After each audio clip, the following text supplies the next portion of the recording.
Iran has also threatened to target desalination plants in the Gulf region if their water infrastructure is damaged. Also, we had word today, Iran is considering targeting global internet lines in the Persian Gulf in the event that the U.S. initiates any energy-related attacks. How many of you remember just about a week ago when the Iranians said, hey, look, we don't want this thing to escalate, but if the Israelis, if the Americans, if their proxies in the Gulf, if they decide to escalate, we will have no choice but to escalate in response to achieve deterrence. You remember that, right? They said if our gas fields are hit, then we're going to have a big problem with the gas fields in Qatar and other energy infrastructure, but specifically the gas infrastructure in Qatar. Well, the Americans and Israelis decided to target the South Pars gas facility in Iran's southern region.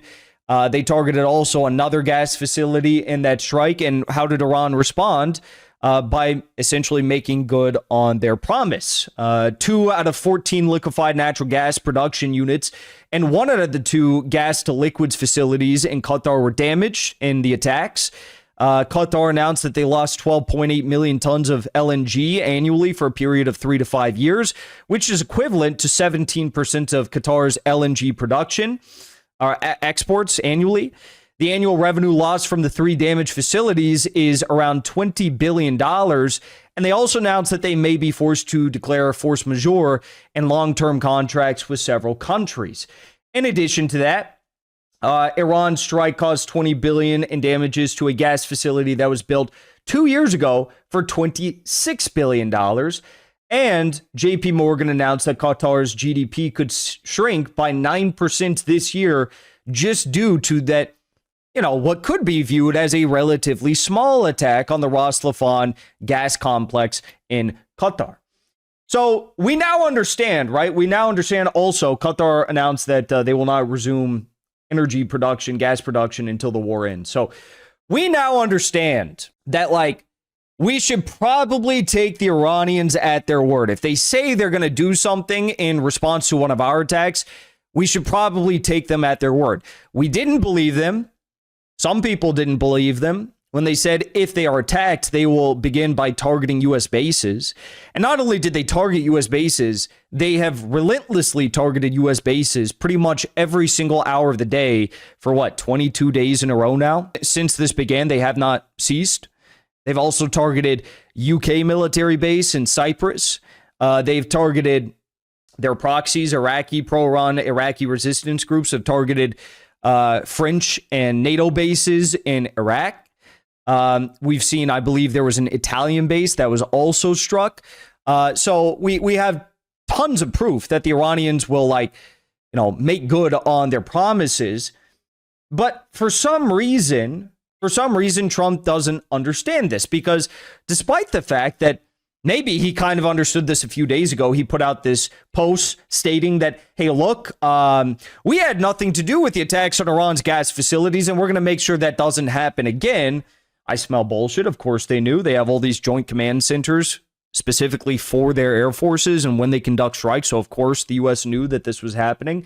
And Axios even reported it moments after the strikes on South Pars gas facility in Iran took place, that the U.S. coordinated the attack with Israel.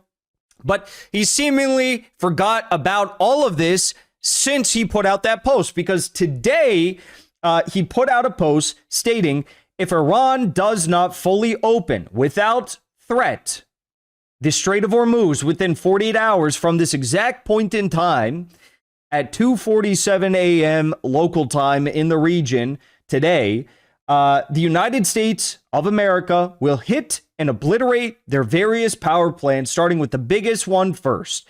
Thanks for your attention to this matter. So just after saying hey, look, we're not going to do this anymore. We don't want that smoke. You guys hit the Ras Laffan gas complex. That put a big hole in the budget of Qatar, the annual exports, made a big problem for gas prices across the world. Now he's saying, yeah, we're going to do it again, and we're going to do it in now a little bit over 24 hours, about 30 hours from now. I guess they plan on doing this. Worth noting, however, that Iran, again, has threatened a lot in retaliation if they do this. And also, Iran's largest power plant that Trump is talking about here only supplies 2.9% of the entire country's total power. They have a very decentralized power grid. So you hit one of their power generating stations. Okay, they've got like, I think over 500 more, 400 or 500 more. How many power stations does Israel have, by the way, in total? I think the number is 57. So Iran has over 500 targets. Israel has 57. You do the math. You understand how this is not going to go well for the Israelis if we play this game. And also, it's not just about the Israelis. I mean, let's just do a quick look back here.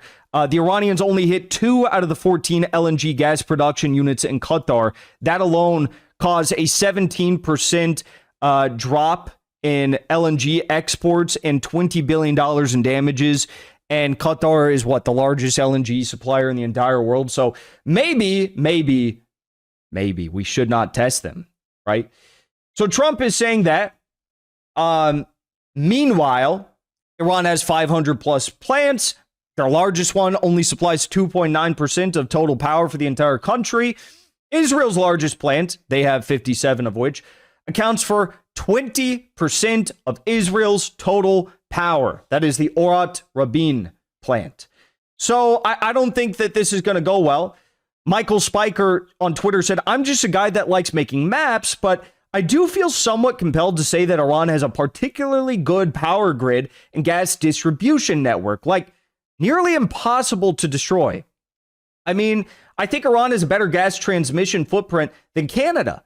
I know who this tweet is for. I don't know who this tweet is for, but maybe these maps are helpful. In 2017, Iran exported 7,871 gigawatts and imported 4,000, or roughly 4 kilowatts. Mainly exporting to Pakistan, Afghanistan, and Iraq. Iran's 4.3 megawatt per capita of annual electricity consumption is actually in line with the UK at about 4.6 megawatts per capita and 25% ahead of countries like Brazil and South Africa.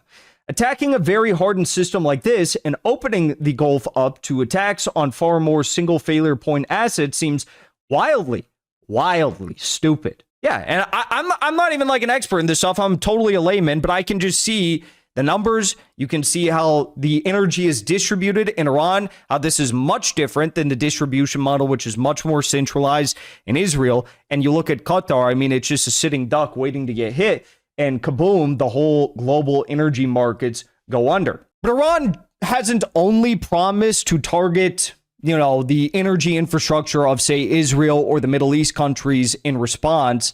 Iran has also threatened to target desalination plants in the Gulf region.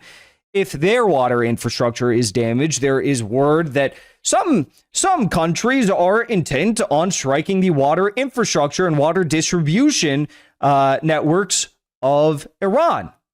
And they've said, okay, if you do that, we're going to target the Middle East. We're going to target the Gulf region's desalination plants. Again, very, very centralized structure. You hit it without any capability for anyone to access through the Strait of Hormuz or through what could be the Bab el-Mandeb Strait in the Red Sea where the Houthis have their control. I mean, how are they going to get water? This has been a big question that a lot of people have been asking, but now there somehow is this intent on striking Iran's desalination plants, knowing full well that in return, the Gulf is going to be without water. Now, think for a moment, why would the U.S. and Israel want to do that, knowing this is going to be the response? Quite simple. They want Qatar, well, really, they want Saudi Arabia. They want Saudi Arabia to get involved in this conflict. Saudi Arabia and the UAE, they want them to begin an official declaration of war, join the war on Iran. This is their wet dream. And they can make their wet dream come true by making the Middle East a little bit less wet, I guess you could say, by ensuring that Iran is going to target their desalination plants on the coast of the Persian Gulf. Worth noting, again, Iran already announced they will strike desalination infrastructure across the Middle East in retaliation if their water desal plants are targeted. Desalination supplies roughly 90% of Kuwait's drinking water and around 70% of Saudi Arabia's drinking water. So this would be a major crisis, to say the least, if we test the Iranians on this. Also, we had word today Iran is considering targeting global internet lines in the Persian Gulf in the event that the U.S. initiates any energy-related attacks. How about this? How about we stop testing them? How about we stop this war? How about we understand that this is only going to go in one direction and that, you know, the path of escalation is going to result in, if it goes to the top, I guess it's going to result in mutually assured destruction. But if it doesn't go to the top, it's going to result in the destruction of what we've already seen. Well, first of all, I mean, all the U.S. bases are emptying out. They're destroyed and emptying out, evacuating. We are at a point now where I think deep down, all of these people in the Persian Gulf and the Gulf, they all understand that GCC countries understand that it is deadly to be an ally of America. It's dangerous, as Henry Kissinger said, to be an enemy of the United States, but it is deadly to be their ally. And this is not going to end well. It's not going to end well in any way, shape, or form. Before you leave, I want to say thank you for the support, because after 2 years of being banned, we are finally back home on YouTube. So be sure to subscribe to our channel and also join as a member on our channel using the link at the top of the description. I rely on the generous support of viewers like yourself to get the truth out to as many people as possible. You can also support the show on Locals or Give Sin Go. The mainstream media and the powers that be are never going to stop attacking us for bringing the truth to as many people as we do. Thank you so much for your support.